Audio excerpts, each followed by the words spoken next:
तो बताते चलें कि लोकसभा चुनाव को लेकर पीएम मोदी एक्शन में नजर आ रहे हैं। जी हां, गुजरात में पीएम मोदी लोकसभा चुनाव को लेकर बड़ी बैठक करेंगे, जिसमें 8 जनवरी की रात को पीएम मोदी गांधीनगर पहुंचेंगे और वहां पीएम लोकसभा चुनाव की तैयारियों की समीक्षा करेंगे। मुख्यमंत्री भूपेंद्र पटेल, प्रदेश अध्यक्ष CR पाटिल समेत राज्य के वरिष्ठ बीजेपी नेता बैठक में शामिल होंगे और इसके अलावा 12 जनवरी को वे महाराष्ट्र के दौरे पर भी रहेंगे, जहां 27वें राष्ट्रीय युवा महोत्सव का उद्घाटन करेंगे। इसके अलावा नवी मुंबई में विकास परियोजनाओं का उद्घाटन भी करेंगे। तो महाराष्ट्र और गुजरात दौरे पर रहेंगे पीएम मोदी। 8 जनवरी को गांधीनगर पहुंचेंगे, जहां पर लोकसभा चुनाव की तैयारियों की समीक्षा की जाएगी। इसके अलावा नवी मुंबई में विकास परियोजनाओं का उद्घाटन करेंगे। तो अब एक्शन मोड में बीजेपी, पीएम मोदी की अध्यक्षता में समीक्षा बैठक की जाएगी। गुजरात में 8 तारीख को जहां पर पहुंचेंगे गांधीनगर, वहां पर भूपेंद्र भाई पटेल और साथ में सभी वरिष्ठ नेता मौजूद रहेंगे। चुनाव की समीक्षा की जाएगी, रणनीति पर चर्चा भी हो सकती है।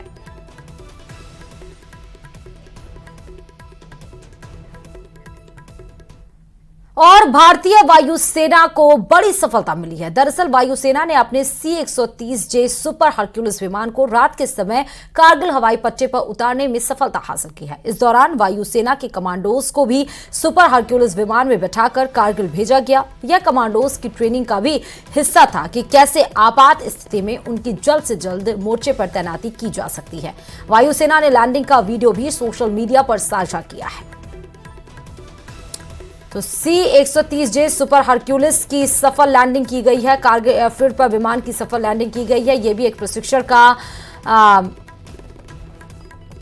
दौर होता है कि कैसे जब इमरजेंसी आ जाए तो लैंडिंग कैसे कराई जाए। तो वायुसेना को इसमें बड़ी सफलता हाथ लगी है और यह बड़ी तस्वीर भी वायुसेना की तरफ से साझा की गई है।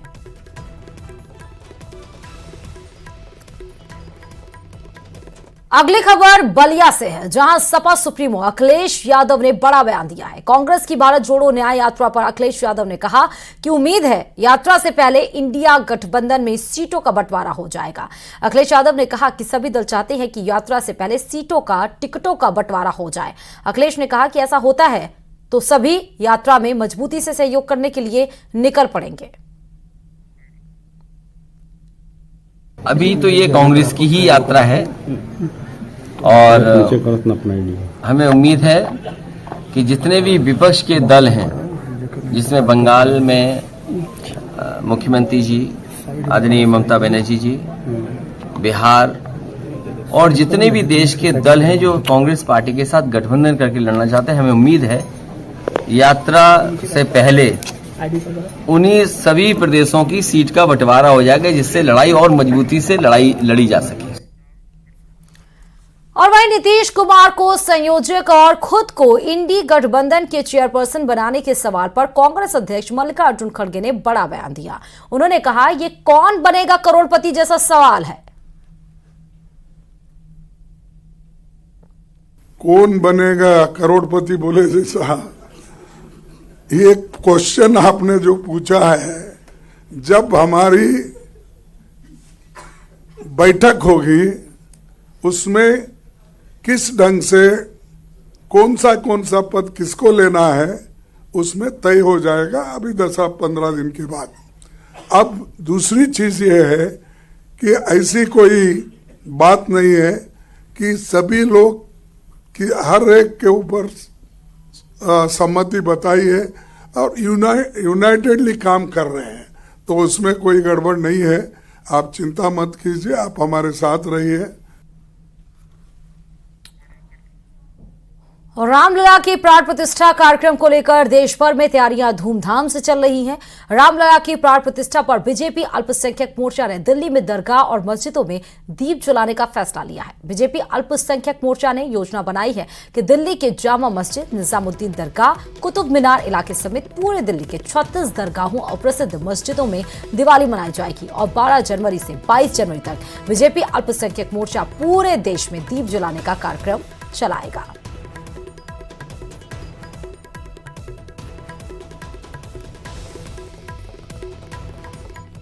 देखिए, अल्पसंख्यक मोर्चा ने ये तय किया है 12 तारीख के बाद से ही कि पूरे भारत में, और हम उसका जो मेन केंद्र रखेंगे दिल्ली में। दिल्ली के 2 जगहों को चिन्हित किया गया है जहां पे अल्पसंख्यक मोर्चा के राष्ट्रीय अध्यक्ष जी खुद रहेंगे अपनी टीम के साथ। वो दिया और तेल लोगों के बीच में हम बांटेंगे और खुद उन जगहों पे जो जगहें चिन्हित की गई हैं, जैसे हजरत निजामुद्दीन औलिया की दरगाह, जामा मस्जिद, उनके बाहर हम लोग दिया जलाएंगे, क्योंकि ये भारतीय संस्कृति का सबसे बड़ा पहचान बनेगी। और मर्यादा पुरुषोत्तम राम सबके आराध्य हैं, 140 करोड़ भारतीयों के वो आराध्य हैं।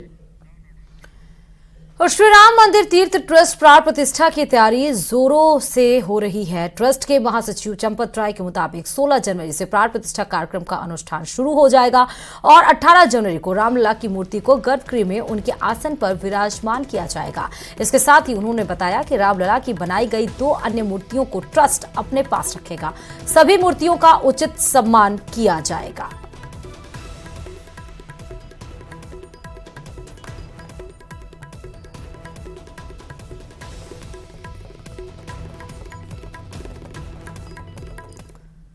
और वहीं राम मूर्ति को लेकर राम मंदिर ट्रस्ट के महासचिव चंपत राय ने क्या कुछ कहा है, आइए आपको सुनाते हैं। पत्थर की है, खड़ी है, 5 वर्ष के बालक का स्वरूप दिया गया है। उसमें देवत्व, वो भगवान का अवतार है, विष्णु का अवतार है, और एक राजा का बेटा भी है, तो राजपुत्र है, देवत्व है, लेकिन 5 वर्ष का है। ऐसी प्रतिमा तैयार हो गई है। ये मूर्ति लगभग, अगर पैर की उंगली से विचार करें तो आंख की भौं, ललाट, ये 51 इंच ऊंची है। मूर्ति की प्रतिष्ठा, इसकी पूजा विधि ये 16 जनवरी से प्रारंभ होगी। मूर्ति गर्भगृह में अपने आसन पर 18 तारीख की दोपहर को स्थापित कर देंगे। लगभग 1.5 टन की मूर्ति है, एकदम पत्थर है, श्यामल है। आराध्य राम के 500 से ज्यादा सालों बाद अयोध्या लौटने की खुशी अयोध्या धाम को सजाने में जुटे राम भक्तों की तैयारियों में दिखने लगी है। राजा राम की नगरी का कोना कोना राममय नजर आने लगा है और राम धुन 2400 घंटे अयोध्या में अमृत वर्षा कर रही है। प्राण प्रतिष्ठा के ऐतिहासिक क्षण को विहंगम बनाने के लिए देश दुनिया के करोड़ों राम भक्तों को न्योता भेजा जा रहा है और राम की नगरी के साथ ही पूरे देश को राम के वापस लौटने की खुशी में दीपावली जैसा जश्न मनाने की तैयारी हो चली है। देखिए, 22 जनवरी को भव्य मंदिर में रामलला के विराजने से पहले अयोध्या धाम राममय हो रहा है। 500 सालों के इंतजार के बाद जब राम आएंगे तो उन्हें भी अयोध्या में हर कोई भक्ति में डूबा नजर आएगा। राजा राम की नगरी के कण कण में भक्ति बह रही है। यहाँ की आबो हवा में राम नाम गूंज रहा है। अयोध्या को अयोध्या से अयोध्या धाम बनाने की हर मुमकिन कोशिश की जा रही है। फिर वो चौक चौराहा हो या फिर यहाँ के मंदिर, हर तरफ सिर्फ और सिर्फ रामलला के स्वागत की तैयारी ही दिखाई दे रही है। हर कोई अपने अपने तरीके से अपने राम का स्वागत करना चाहता है। कोई उनके दीदार करने भर से ही धन्य होना चाहता है, तो कोई उनकी सेवा में जीवन समर्पित करना चाहता है। इसीलिए हर कोई राम के काम में सहयोग कर रहा है। 22 जनवरी को भव्य राम मंदिर में रामलला के प्राण प्रतिष्ठा से पहले पूजित अक्षत को घर घर पहुंचाने की मुहिम शुरू कर दी है, जिसके लिए हर कोई अपना योगदान दे रहा है। इस पूजित अक्षत को 15 जनवरी तक घर घर पहुंचाना है और राम जन्मभूमि तीर्थ क्षेत्र ट्रस्ट ने इन पूजित अक्षतों को 5 करोड़ घरों तक पहुंचाने का संकल्प लिया है। अक्षत बांटने का काम देश भर में 1 जनवरी से शुरू हो चुका है। अयोध्या से रामलला के सम्मुख पूजित किए हुए अक्षत के 4 दाने और इस बीच में बड़ी खबर आपको बताते चले कि आरपीएससी की 3 बड़ी परीक्षाएं खत्म हो गई हैं। परीक्षा के बाद केंद्र से निकल रहे हैं अभ्यर्थी। कई जिलों में इंटरनेट सेवाएं बंद हैं। असिस्टेंट प्रोफेसर, लाइब्रेरियन, पीटीआई परीक्षा हुई है। 3 बड़ी परीक्षाएं हुई हैं, जो कि नई सरकार के सामने एक बड़ी चुनौती थी कि कैसे सफलतापूर्वक इस परीक्षा को कराया जाए। इसीलिए मेटल डिटेक्टर, साथ ही इंटरनेट सेवाएं भी बंद कर दी गई थी। कई बड़े सुरक्षा के कड़े इंतजाम किए गए थे। अब क्योंकि 12 बजे से 2 बजे तक 2 घंटे तक की ये परीक्षा होनी थी, 3 परीक्षाएं होकर अब बाहर निकल रहे हैं ये अभ्यर्थी। अब आने वाले कुछ वक्त में ही पता चल जाएगा। हालांकि जिस तरह के रिएक्शंस आएंगे जो आपको आप तक पहुंचाएंगे, जो पहली बड़ी परीक्षा नई सरकार बनने के बाद थी, शायद वो सफलतापूर्वक हुई है, क्योंकि पेपर लीक का एक जो दाग राजस्थान में लग चुका था। तमाम जो 13 पेपर लीक हुए जिसको लेकर बीजेपी हमलावर थी, अब नई सरकार बनने के बाद यही था जो कि RPSC, Rajasthan public service commission पर, जो कि बड़ी परीक्षा थी। 3 बड़ी परीक्षाएं आज हुई हैं। चाहे वो तस्वीरें आप देख सकते हैं जयपुर, कोटा, भरतपुर की, जिस तरह से चेकिंग अभियान चलाया गया, जूते उतरवा के एक एक चीज चेक किया गया, मेटल डिटेक्टर लगाया गया, इंटरनेट सेवाएं बंद कर दी गई। अब एग्जाम खत्म हो चुका है, अभ्यर्थी बाहर निकल रहे हैं। इस खबर पर हमारे संवाददाता महेश जुड़े हुए हैं। महेश, परीक्षाएं खत्म हो चुकी हैं, केंद्र से अभ्यर्थी बाहर निकल रहे हैं। जी बिल्कुल, देखिए आज मुख्यमंत्री भजनलाल सरकार की सबसे बड़ी जो भर्ती परीक्षा है, या सरकार की भी परीक्षा इसे कहा जा सकता है, क्योंकि बीजेपी सरकार ने जिस तरह से नकल रोकने के जो दावे किए थे, आज कहीं न कहीं वो देखना होगा कि ये 2 लाख अभ्यर्थियों वाली भर्ती परीक्षा में किस तरह से ये परीक्षा यहां पर संपन्न होती है। छुट्टी जो है वो लग चुकी है, घंटी उसकी बज चुकी है, यानी कि परीक्षा यहां पर पूरी हो चुकी है। 3 बड़ी परीक्षाएं आरपीएससी आज यहां करवा रही है, जिनमें कि लाइब्रेरियन, जिसे पुस्तकालय अध्यक्ष कहा जाता है, सहायक आचार्य, और साथ ही में जो एक इम्तिहान है वो पीटीआई का यहां पर किया जा रहा है। तीनों परीक्षाओं के जो अभ्यर्थी हैं वो अब यहां पर शुरू हो चुके हैं। उनका आने का जो सिलसिला है वो यहां पर आप देख सकते हैं तस्वीरों में कि किस तरह से जो गांधीनगर गर्ल्स स्कूल जो है उससे अभ्यर्थी अब बाहर निकल रहे हैं और इम्तिहान देकर के अपने घरों की ओर जो है वो लौटना उनका शुरू यहां पर हो चुका है। क्योंकि जब एंटर कर रहे थे तब देखा कि सुरक्षा के जो बंदोबस्त थे वो काफी कड़े थे, और कड़े सुरक्षा बंदोबस्त के बीच में अभ्यर्थियों को यहां पर त्रिस्तरीय व्यवस्थाओं से गुजरना पड़ा, और उसके बाद में वो पहुंचे परीक्षा देने के लिए। और परीक्षा के दौरान में भी फ्लाइंग जो स्क्वाड थी उन्होंने जगह जगह पर चेक किया अभ्यर्थियों को। मेटल डिटेक्टर से भी जो तलाशी है वो यहां पर ली है। जो अभ्यर्थी समय में बाहर आ रहे हैं निकल करके, उनसे जानने की कोशिश है, भैया किसकी परीक्षा आपने दी है यहाँ? General studies of Rajasthan.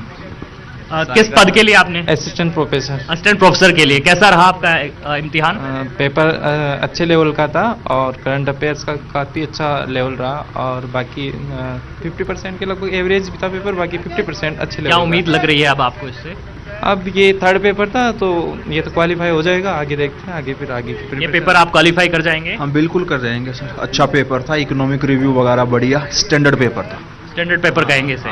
बिल्कुल स्टैंडर्ड पेपर। सुरक्षा व्यवस्था कैसी थी? बिल्कुल बढ़िया सर, एकदम ट्रांसपेरेंसी, पारदर्शिता से काम हुआ। उम्मीद है कि ये पेपर अच्छा रहेगा, पारदर्शी तरीके से? बिल्कुल बिल्कुल सर, सुरक्षित रहेगा। बिल्कुल, आगे भी यही हम चाहेंगे। अच्छा, कौन सा पेपर आप देकर के आ रहे हो? Rajasthan general study. अच्छा, कैसा रहा आपका पेपर? बहुत अच्छा रहा है, सामान्य औसत पेपर था, ज़्यादा टफ भी नहीं था, ज़्यादा इजी भी नहीं था। जी, तो यहाँ पर देखिए सहायक आचार्य की जो भर्ती परीक्षा है वो यहाँ पर देकर के लौटते हुए परीक्षार्थी जो है वो यहाँ पर नजर आ रहे हैं। मैडम, 1 मिनट के लिए बात कर सकता हूँ? कैसा रहा आपका पेपर? पेपर अच्छा था। आपने किस पद के लिए दिया? मैंने कॉलेज लेक्चरर। कॉलेज लेक्चरर के लिए। किस तरह की उम्मीद है अब आपको? मेरे को अच्छी उम्मीद है। अच्छा, किन किन चीज़ों पर खास तौर पर फोकस रहा? एग्जाम में क्या पूछा गया? एग्जाम में जो भी सिलेबस के अकॉर्डिंग था सब कुछ उसी से आया था, कोई भी चीज़ अलग से नहीं थी। अच्छा, कोई भी चीज़ अलग से नहीं। और सुरक्षा के लिहाज से आप कैसा कहेंगे? हाँ, सुरक्षा भी पूरी थी, पेपर पूरा पैक आया था, बीच में भी चेकिंग हो रही थी, सब कुछ अच्छा था। अच्छा, तो सुरक्षा को लेकर के भी जो यहाँ पर अभ्यर्थी हैं, परीक्षार्थी हैं, वो यहाँ पर खुश दिखाई दे रहे हैं, उम्मीद कर रहे हैं कि आज अच्छा रहा। मैडम, आपसे बात करना चाहूँगा, काफ़ी खुश नजर आ रहे हैं, इसका मतलब पेपर अच्छा रहा है आपका? नहीं, मेरा बहुत अच्छा हुआ। सहायक आचार्य का पेपर आप? हाँ, सहायक आचार्य। किन किन चीज़ों पे फोकस रहा इस पेपर में खास तौर पर? General studies. हाँ, पॉलिटिक्स पर, यहाँ का आर्ट एंड कल्चर, थोड़ा सा इकोनॉमिक्स उस पर। जी, उम्मीद है आप इसको क्लियर कर जाएंगे? Hope so. पेपर लीक पे महेश, पेपर यहाँ लीक पे परीक्षार्थी हैं, वो आप देख रहे हैं कि इम्तिहान देकर के लौट रहे हैं। गांधीनगर गर्ल्स स्कूल है जहाँ पर कि समय में जो अभ्यर्थी हैं उनका आने का सिलसिला यहाँ पर जारी है। 12 बजे से दोपहर 2 बजे तक ये परीक्षा यहाँ पर आयोजित की गई थी। 3 पदों के लिए ये परीक्षा हुई है। आपने अभ्यर्थियों से बात की पेपर लीक पे, उन्होंने कहा कि पेपर सील बंद आया था, बीच बीच में भी चेकिंग हो रही थी, यानी कि पेपर लीक की शायद अब जो बड़े सुरक्षा इंतजाम किए गए थे वो शायद सफल हो पाए। इंटरनेट सेवाएं बंद की गई थी महेश, कब तक बहाल की जाएंगी वो, इसकी कोई जानकारी? आने में कोई दिक्कत हो? नहीं, कोई दिक्कत नहीं। सुरक्षा व्यवस्था बढ़िया थी। पेपर कैसा गया? नॉर्मल एवरेज पेपर था। एवरेज है पेपर आपका? उम्मीद है आपको निकालने का? हाँ, ये तो अच्छा हो गया। अच्छा, कुछ और अभ्यर्थी हैं, बात करेंगे। देखिए बड़े खुश दिखाई दे रहे हैं आप, खुश नजर आ रहे हैं। कैसा रहा पेपर? लग रहा है, खुश तो नहीं। सर्दी लग रही है? हाँ। अंदर क्यों काफी ठंडा था? हाँ, हवा भी तो आ रही थी ना जंगलों में, ठंडा तो है ही यार। अच्छा, ठंडा नहीं। तो एक बात बताओ कि आज इंटरनेट बंद किया तो उम्मीद है कि अच्छा जाएगा, सुरक्षित रहेगा, पेपर कहीं लीक नहीं होगा? हर बार ही बंद होता है तो कब बंद नहीं हुआ। इंटरनेट बंद कर देते हैं फिर भी पेपर लीक हो जाते थे। ये जो सरकार में जो दावे हैं वो किए जाते रहे हैं, लेकिन देखना यही होगा कि सरकार की जो ये इम्तिहान, सरकार का जो ये इम्तिहान है वो किस तरह से सफल हो पाता है। अभ्यर्थियों ने अपना इम्तिहान जो है वो यहाँ पर दे दिया है। तो परीक्षार्थी यहाँ से निकल रहे हैं काफ़ी उम्मीदें लेकर के, काफ़ी विश्वास लेकर के यहाँ से निकल रहे हैं कि सहायक आचार्य की जो परीक्षा उन्होंने दी है उसमें वे आगे बढ़ेंगे और इस पेपर को यहाँ पर क्रैक करेंगे। मैं आपसे बात कर सकता हूँ, कैसा रहा आपका पेपर? सही हुआ। सही मतलब किन किन चीज़ों पर आपको लगता कि अच्छा गया? मतलब इस पेपर में करंट अफेयर्स ज़्यादा आया था और मतलब हिस्ट्री और ज्योग्राफी तो बहुत कम आई थी और पॉलिटी ज़्यादा आई थी, तो जिसकी पॉलिटी और करंट अच्छा था उसका पेपर काफ़ी अच्छा। कंपटीशन कैसा देखते हैं आप? कंपटीशन तो देखो है ही, सारे बच्चे पढ़ने वाले हैं, सारे पहले से गवर्नमेंट जॉब में हैं बच्चे, मोस्ट ऑफ स्टूडेंट्स, तो कंपटीशन तो बहुत है। तो इंटरनेट बंद होने से कोई असुविधा तो नहीं हुई आपको आने करने में, क्योंकि उबर ऐप वगैरह जो थे इस तरह के? मैं जब मतलब 12 बजे से एग्जाम थी तो हमें पता था नेट बंद होगा, तो हम 9 से पहले ही आ गए थे जिनको कैब से आना था, तो 9 बजे तक इंटरनेट बंद नहीं हुआ था। अच्छा, एक जो मन में अभ्यर्थी परीक्षा देकर के आता है, पेपर लीक हो जाने की आशंका हर बार बनी रहती थी, इस बार क्या उम्मीद है? देखो मुझे तो पता नहीं, मुझे तो नहीं लग रहा पेपर लीक होगा, पर पता नहीं है, फिर कुछ भी हो सकता है। हाँ, तो आपने तो अपनी परीक्षा दे दी है कुल मिला के? जी। तो ये हंसते हुए यहाँ पर जो अभ्यर्थी हैं वो निकले हैं। और इस समय जो बड़ी खबर मैं ये भी दे देना चाहूँगा अपने अभ्यर्थियों को, जो जयपुर का सेंटर है उस पर 56% जो उपस्थिति है वो यहाँ पर रही है और अभ्यर्थी ज़्यादातर जो है मिला जुला इस प्रश्न पत्र को यहाँ पर बता रहे हैं। ज़्यादातर का जो रिएक्शन है वो काफ़ी यहाँ पर सकारात्मक देखने को मिला है। अभ्यर्थी काफ़ी खुश जो है वो दिखाई दे रहे हैं। 3 पदों के लिए जो परीक्षा है वो यहाँ पर आयोजित की गई। 65,000 अभ्यर्थी जो है वो रजिस्टर्ड थे। यहाँ पर 170 परीक्षा केंद्र जो है वो यहाँ बनाए गए और उनमें भी फ्लाइंग स्क्वाड जो है वो यहाँ पर उसमें पूरी तरह से तैनात दिखाई दी और अलग अलग जगहों पर जो सतर्कता दस्ते थे उन्होंने चेक किया अभ्यर्थियों को। त्रिस्तरीय सुरक्षा के बीच में अभ्यर्थी यहां पर पहुंचे और उन्होंने ये इम्तिहान दिया। इम्तिहान के बाद में उन्होंने यही कहा है कि अपनी ओर से उन्होंने परीक्षा दे दी है। अब सरकार की परीक्षा है कि वो कितना सफल जो है इस परीक्षा की गोपनीयता को लेकर के सामने आती है, वो जरूर देखने वाली बात होगी। तो कुल मिलाकर के प्रश्न पत्र यहाँ पर जो है वो संपन्न हो चुका है। महेश, इंटरनेट जो बंद किया गया था वो कब तक चालू किया जाएगा, इससे कोई जानकारी मिल पाई है? जी बिल्कुल, जानकारी देना चाहूँगा कि 3 बजे तक के लिए कहा गया है कि 3 बजे जो परीक्षा का 1 घंटे बाद तक जो है वो इंटरनेट की जो बंद है वो होने की बात कही गई थी। 3 बजे बाद में इंटरनेट सेवाएं जो हैं वो सुचारू होने की यहाँ पर उम्मीद है और 3 पदों के लिए जो ये परीक्षा की गई है वो सभी 7 जिलों में संपन्न हो चुकी हैं। जयपुर में 56% उपस्थिति रही है। इस लिहाज से कहा जा सकता है कि यहाँ पर परीक्षा अभी तक शांतिपूर्ण संपन्न हुई है। शाम तक इसके और रुझान सामने आ सकते हैं कि कहाँ पर किस तरह की जो गड़बड़ी है वो मिली या फिर नहीं मिली। ये सारी जो जानकारी है वो शाम तक, देर शाम तक प्रशासन की तरफ से, आरपीएससी की तरफ से वो जारी की जाएगी। जी, अभी आपने अभ्यर्थियों से बात किया महेश, अभ्यर्थियों ने बताया कि पेपर बंद लिफाफे में आया था, बीच बीच में चेकिंग होती थी, क्या ये सिस्टम पहले नहीं था क्या? देखिए बिल्कुल, पहले भी काफ़ी प्रयास किए गए थे सुरक्षा के लिहाज से कि काफ़ी जो है बंदोबस्त चाक चौबंद रहे, किसी तरह से पेपर लीक नहीं हुए। लेकिन इसके बावजूद भी कई जगहों पर जो गिरोह रहते थे वो इस तरह की एक यहाँ पर कारगुजारी करते थे कि जो पेपर हैं वो छपने के बाद में जो सेंटर तक पहुँचते हैं उसके दौरान में जो है अपनी कारगुजारी कर जाते थे और वहाँ से लीक कर देते थे। हालांकि पेपर जो होते हैं उनको कई बार पुलिस के कस्टडी में भी रखा गया, बावजूद इसके भी पेपर लीक जैसी घटनाएं राजस्थान में देखने को मिली। और इसी मुद्दे को लेकर के बीजेपी ने कांग्रेस सरकार की सबसे बड़ी कमी को चुनाव के अंदर गिनाया। और आज ये सबसे पहला पेपर है जबकि बीजेपी सरकार का गठन प्रदेश में होने के बाद में भजनलाल सरकार का भी साथ साथ में अभ्यर्थियों के इम्तिहान है कि आज ये परीक्षा यहाँ पर शांतिपूर्ण और सुरक्षित सफल हो सके और उसका किसी तरह से जो कोई पेपर लीक जैसी घटनाएं हैं वो कमोबेश नहीं देखने को मिले। अभ्यर्थियों ने भी यही उम्मीद जताई है और हम भी यही उम्मीद जताते हैं कि जो परीक्षार्थियों ने मेहनत की है वो मेहनत उनकी सफल हो सके, साकार हो सके और जिस पद के लिए यहाँ पर वे परीक्षा आज देने के लिए पहुंचे हैं वो उनका करियर का जो सपना है वो यहाँ पर पूरा हो सके। बहुत बहुत शुक्रिया महेश तमाम जानकारी देने के लिए। बड़ी खबर आपको बता रहे थे और बड़ी खबर यही है कि कई जिलों में इंटरनेट सेवाएं इसलिए बंद की गई थी क्योंकि आरपीएससी की आज 3 बड़ी परीक्षाएं थी। सरकार के सामने एक टफ चैलेंज था कि कैसे